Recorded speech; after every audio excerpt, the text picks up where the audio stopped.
Nabi Muhammad belum minta, diberi oleh Allah. Karena itu ketika dilempar bukan hanya dengan kata-kata. Penduduk Taif melemparnya dengan batu, lempar dengan kemarahan, lempar dengan segala hal. Apa kata Nabi? Karena alam nashrah laka sadrak, kata Nabi, ya Rabb. Ketika dua malaikat penjaga bukit mengatakan, angkat tanganmu Muhammad, mud yadaika ilas sama, angkat tanganmu ke langit dan mohonkan kepada Allah supaya kami angkat gunung Taif untuk menghimpit mereka yang tidak punya sopan santun itu. Murka malaikat. Bagaimana Rasulnya dilempar dengan batu, berdarah menetes, bentengnya Zaid bin Thabit luar biasa, tidak mampu menghalanginya. Apa yang terjadi? Nabi, alam nashrah laka sadrak.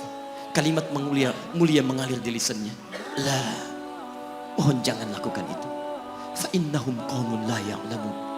Mereka hanya belum mengetahui saja. Saya bermohon kepada Allah, kelak di bumi Taif ini akan nampak laki-laki, perempuan, besar, kecil, tua, muda yang akan mengatakan beriman kepada Allah dan Rasulnya. Lalu lantas beliau berkata kepada Allah dengan kalimat yang mengalir syahdu, dengan darah yang masih mengucur, dengan kalimat yang berbelas kepada Allah, Ilahi, ila man takiluni, am ila ba'idin yu'limuni, a ila qaribin yu'zini, fa ana radin ya Rab, ma lam taghdab alayya, la hawla wa la quwwata illa billah.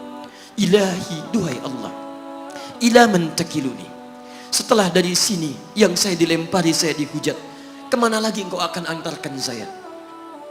A'ila qaribin yu'dhini, apakah ke tempat yang dekat dari sini dan saya akan disakiti lagi? Am ila ba'idin yu'limuni, atau tempatnya masih jauh yang harus saya tempuh, tapi di tempat itu saya akan dihinakan lagi.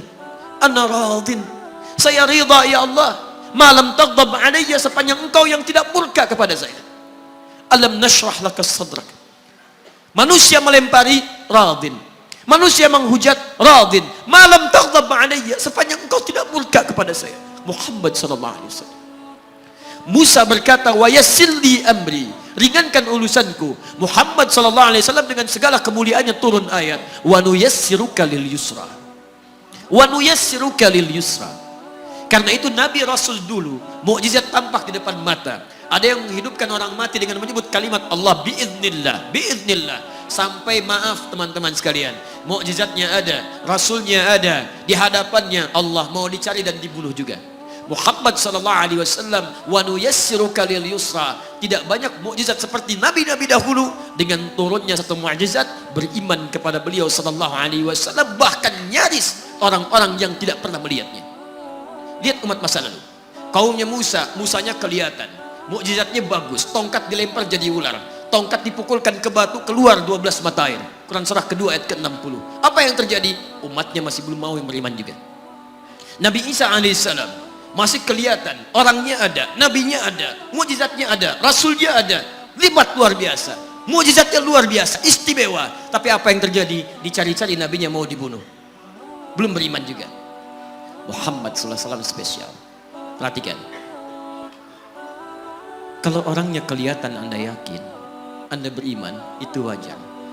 Muhammad sallallahu alaihi wasallam, ada orang yang tidak pernah melihatnya, tidak pernah menatapnya, mimpi pun belum tentu berjumpa dengannya, tapi mau beriman kepada Muhammad sallallahu alaihi wasallam. Antum pernah melihat Nabi sallallahu alaihi wasallam?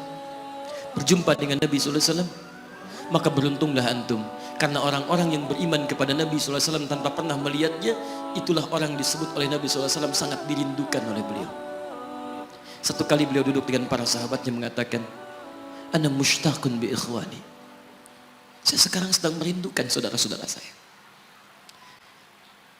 Kata sahabatnya, alasna ikhwanak ya Rasulullah, bukankah kami saudara-saudaramu? Kata Nabi, bal antum ashabi, kalian itu bukan saudara-saudaraku, kalian sahabat-sahabatku. Ikhwani humul ladzina lam yarawni walakinnahum yu'minuna bi, saudara-saudaraku itu adalah orang-orang yang tidak pernah melihatku, tapi mereka mau beriman kepadaku. Jadi kalau Nabi saja merindukan antum, kenapa antum tidak merindukannya?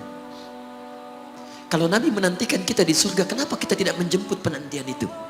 Karena itulah Muhammad sallallahu alaihi wasallam akan menjemput umatnya di surga dan tidak melangkahkan kaki ke dalamnya sebelum berkumpul umatnya dibimbing beliau oleh sallallahu alaihi wasallam ke surga. Allahumma salli wa sallim wa barik alaihi.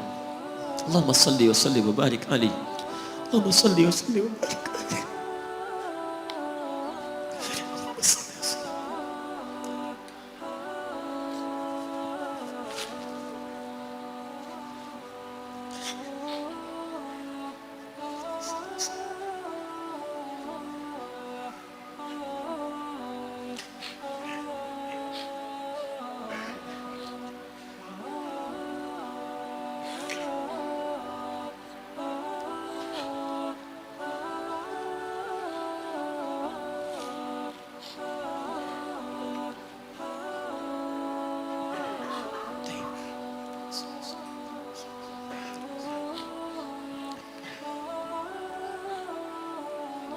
Maka diturunkanlah kemudian hudan yang terakhir.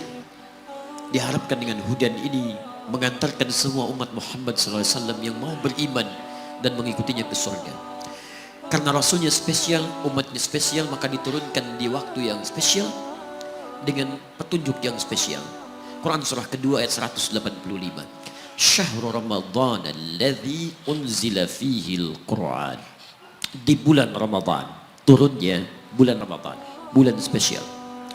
Unzila fihi al-Quran, diturunkan Al-Quran. Apa fungsi Al-Quran itu?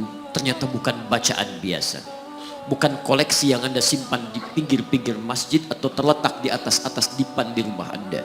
Maaf, hudan. Lihat ayatnya. Syahrul Ramadan alladzi unzila fihi al-Quran hudan. Hudan. Petunjuk kita. Sumber kebahagiaan kita. Sumber ketenangan kita. Sumber capaian terbaik alam kubur kita. Dan petunjuk yang akan mengantarkan kita ke surga. Dan hebatnya, kalau yang umat-umat dulu itu terbatas sifatnya. Tidak pernah disebutkan linnas. Suhuf. Suhuf Ibrahim wa Musa. Daud untuk kaumnya, Musa untuk kaumnya, Isa untuk kaumnya. Tapi Muhammad SAW hudannya linnas, untuk semua manusia. Jadi tawaran Quran, Allah menginginkan semua manusia yang kembali ke surga.